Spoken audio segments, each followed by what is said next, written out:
Jadi mempersekutukan Allah Subhanahu wa taala adalah a'zamudz dzunub, dosa terbesar.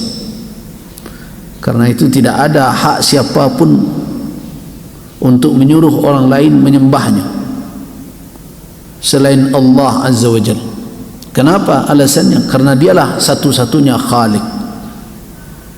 Jadi kalau ada yang menjadikan selain Allah sebagai sembahan, berarti dia persandingkan Allah dalam kedudukannya sebagai ilah dengan yang lain, maka berarti orang itu telah mempersekutukan Allah Azza wa Jalla, dan itu tidak ada haknya untuk melakukan hal demikian. Kenapa? Karena yang berhak untuk disembah satu-satunya dengan la ilaha illallah itu hanyalah Allah Azza wa Jalla. Kenapa? Kata Nabi, wa khalaqa, dia yang menciptakan engkau wahai Ibnu Mas'ud. Kan ditanya oleh Ibnu Mas'ud, ya Rasulullah, ayu dzambi a'zam, dosa apa yang terbesar? Adalah anta ja'ala lillahi niddan, engkau jadikan Allah punya tandingan, wa huwa khalaqak, sedangkan yang menciptakan engkau hanya Allah Azza wa Jalla.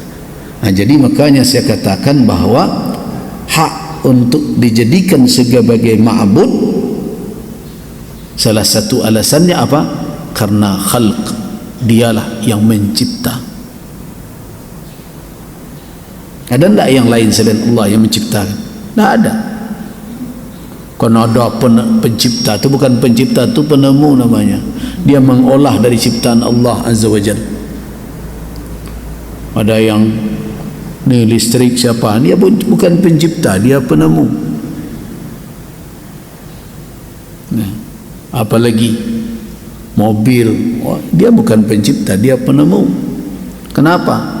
Karena dia cuma berinovasi dari satu bentuk ke bentuk lainnya. Yang dia olah untuk itu tetaplah ciptaan Allah Azza wa Jalla. Karena itu Al-Khaliq, yang benar-benar pencipta adalah Allah Azza wa Jalla. Dengan alasan itulah makanya kita tidak bisa menjadikan selain ia sebagai ma'bud.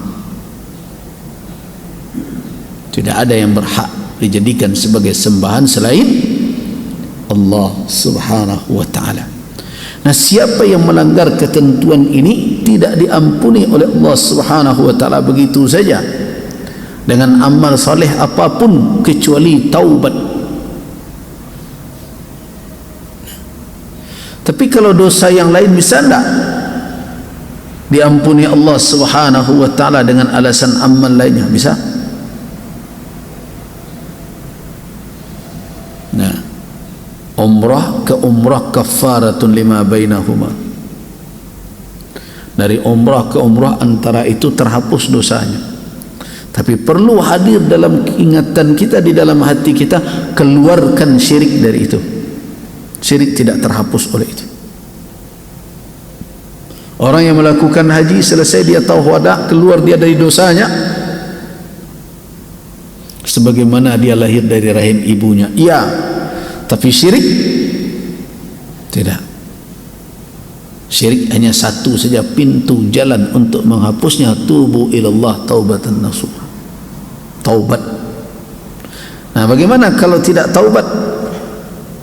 Syirik itu bisa merusak amal-amal yang lain, bisa dijadikan oleh Allah haba'an manthura, debu yang berterbangan. Nah,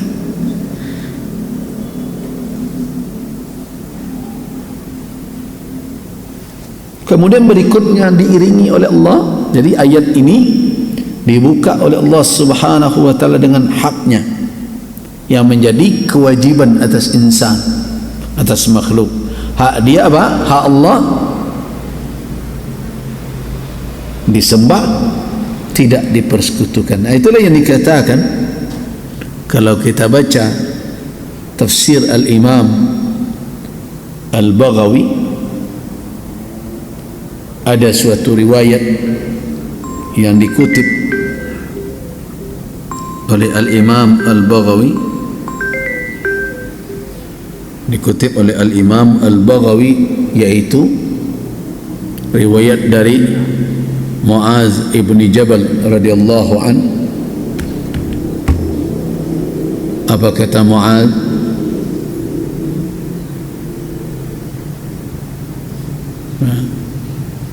dari Muaz ibn Jabal,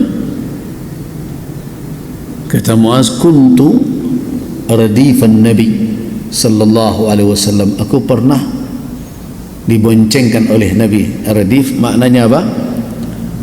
Berdua di atas tunggangan, Nabi menunggangi tunggangan beliau dan Muaz radif, membonceng di belakang, dinaikkan oleh Nabi sallallahu alaihi wasallam. Dan itu dipergunakan oleh Nabi untuk apa? Untuk memberikan wejangan, nasihat.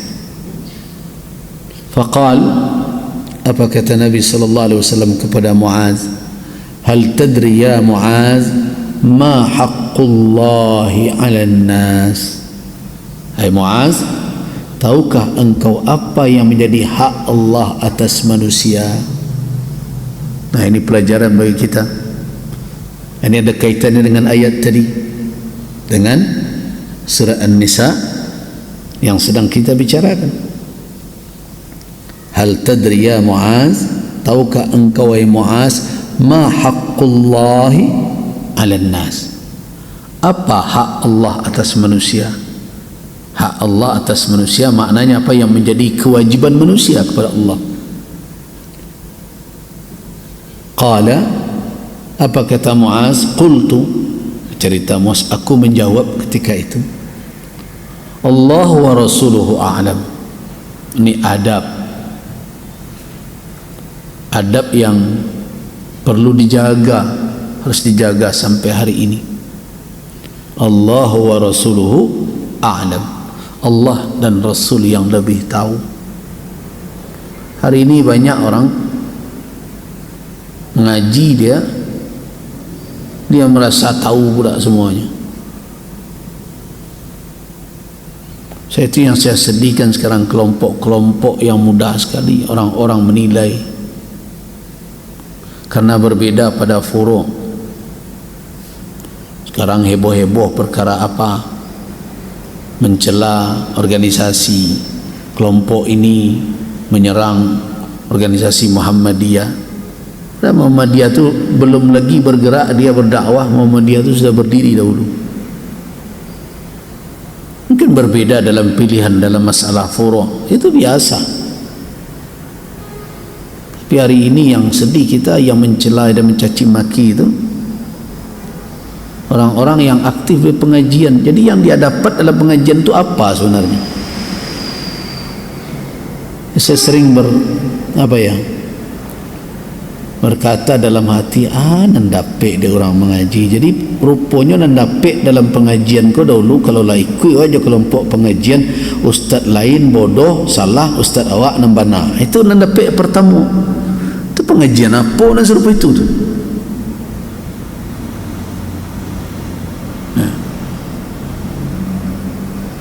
Jadi kalau masuk dalam satu pengajian seperti itu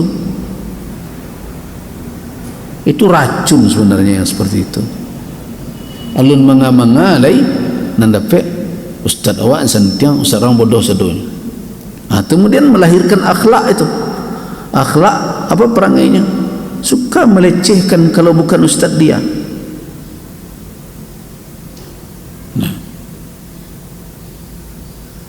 Kalau bukan ustaz kelompok dia, itu tajam-tajam itu. Kadang di media sosial. Kalau lah diingatkan, sudah dia maki-maki kita, dia mulai pula tu bertingkah. Oh, kalau tampil di medsos ini harus bijak-bijak dan harus tahan banting. Apakah itu alasan boleh untuk mencaci maki orang? Setelah dibalas orang, kemudian bertindak berlapang dada. Itu aneh. Kita yang harus introspeksi diri. Media sosial itu pergunakan saja untuk informasi. Coba debat di situ dah selesai gitu tu. Kalau mau berdebat datang saja. Maka saya sering, kalau mau bertanya datang ke surau tu, pintu surau kadang tak ada berkunci je lah. Silakan masuk.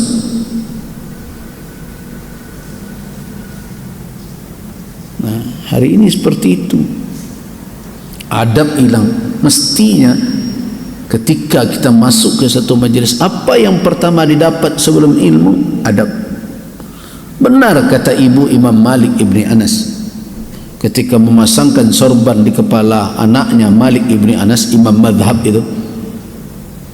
idhab ila Abdurrahman, engkau pergilah kepada Abdurrahman, tokoh ulama terkenal kalangan tabi'in, murid sahabat. Coba bayangkan, kau pergi belajar ke sana, tapi ingat ya, ta'allam minhu adabahu qabla ilmihi, belajarlah dari dia adabnya dahulu sebelum ilmunya engkau ambil.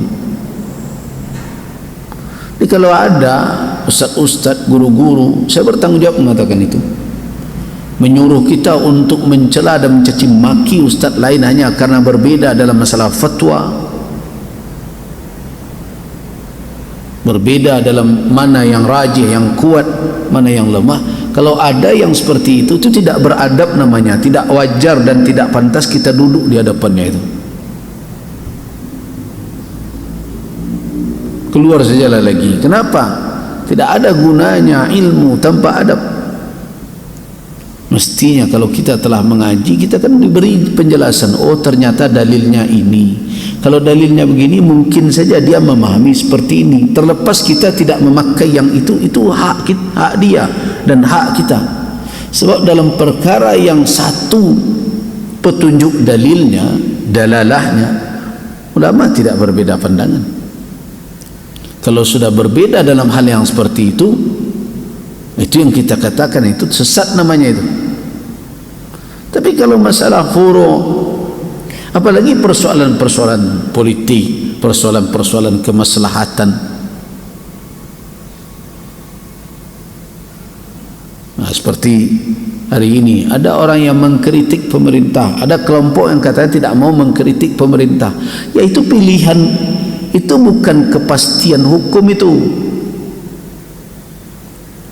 Kenapa? Karena kalau dia yang terkena kan dia kritik juga. Sekarang dia tidak mengkritik karena tidak bersinggungan dengan langkah dia. Coba kalau langkah dia yang dihambat oleh penguasa, heboh nggak dia? Jadi dalam suatu negara konteksnya harus difahami, tidak bisa dibawa begitu saja. Nah, hanya perbedaan-perbedaan seperti itu saya lihat sekarang caci maki itu. Ada orang yang ustaz, oh ternyata dia punya kartu Muhammadiyah, oh itu tidak benar itu. Apa? Saya juga punya kartu Muhammadiyah. Nah, apakah dengan berkartu seperti itu kemudian menjadi hizbi, menjadi orang ngelompok? Coba bayangkan, ada masjid, kalau ada di Bukit Tinggi ini ada juga ini masjid, kalau sudah itu saja ustadznya satu kelompok itu mengaji, mau enggak orang-orang itu datang mengaji ke tempat lain? Enggak mau, itu hizbi juga namanya itu. Kalau ustadz lain datang ke masjid begitu, asing di tengah mereka. Jadi jangan hanya bergulat dengan istilah-istilah seperti itu kemudian kita merusak. Itu merusak namanya. Nah, seharusnya Menteri Agama, Kementerian Agama sibuk menata antar umat di dalam umat beragama itu. Ini tidak sibuk membuat yang ini itu, yang bersama ini dan berbagai macam.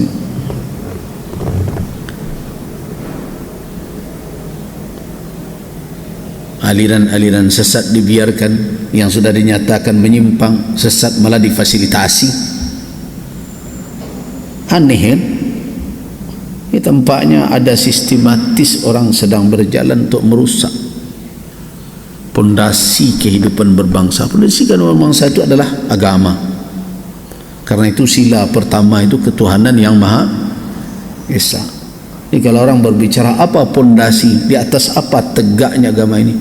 Di atas keyakinan terhadap adanya Tuhan. Nah sekarang itu yang mau dirusak. Pancasila tidak memberikan konsep ketuhanan. Ketuhanan itu dimiliki oleh agama masing-masing.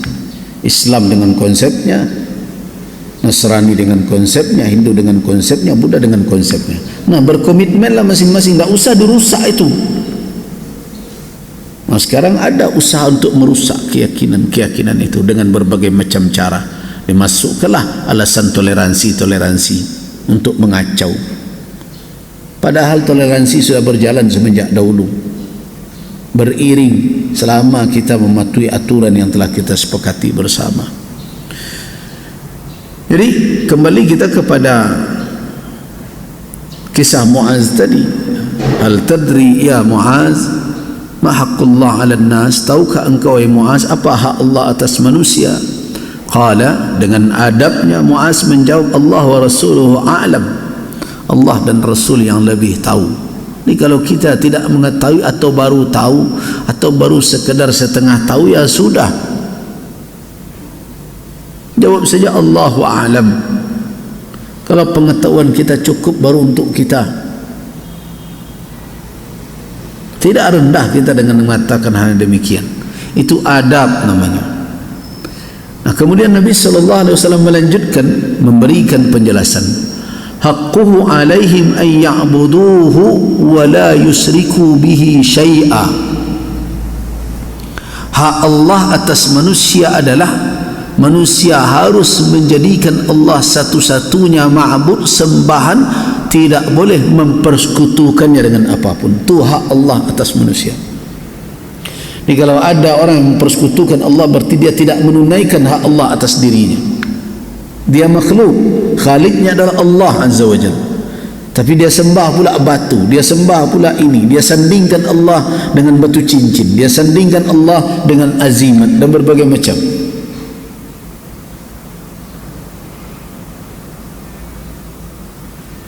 Jadi apa yang itu adalah hak Allah Azza wa Jalla, jangan serahkan kepada yang lain. Itu prinsipnya. Jangan yakini yang lain ada bersama Allah dalam masalah itu. Kalau kita yakin Allah satu-satunya yang memberi rezeki, jangan pernah tempatkan ada makhluk seganding dengan itu. Ada pula yang lain yang menjadi penentu rezeki ini, batu cincin yang dipakai.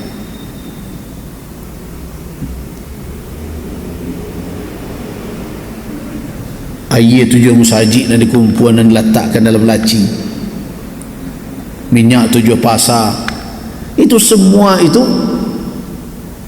adalah keyakinan yang berdasarkan khurafat, khayal, kemudian dimasukkan menjadi i'tiqad, menjadi keyakinan, seolah-olah kalau tidak ada lah minyak 7 pasar, air 7 musajik itu, ikut tak akan tiba orang ke kandai awak. Coba bayangkan, dia persandingkan Allah Subhanahu wa ta'ala dalam menentukan yang mengirim rezeki kepadanya. Itu merusak hal yang demikian kepada akidah. Jadi kalau ada orang-orang yang menjadikan apa yang semestinya hanya hak Allah kemudian diserahkannya kepada selain Allah, atau diletakkan kepada yang lain juga bersama dengan Allah, berarti orang itu berarti mempersekutukan Allah Azza wa Jalla.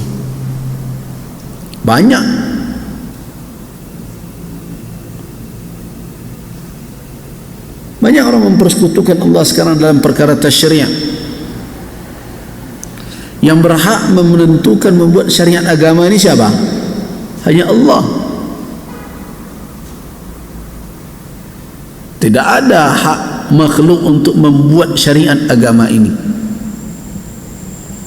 Makanya Allah Subhanahu wa ta'ala mengingatkan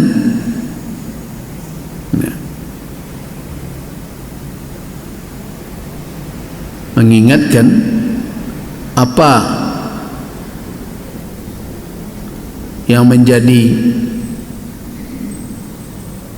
kesalahan fatal dari kaum musyrikin, karena mereka memberikan hak tasyri'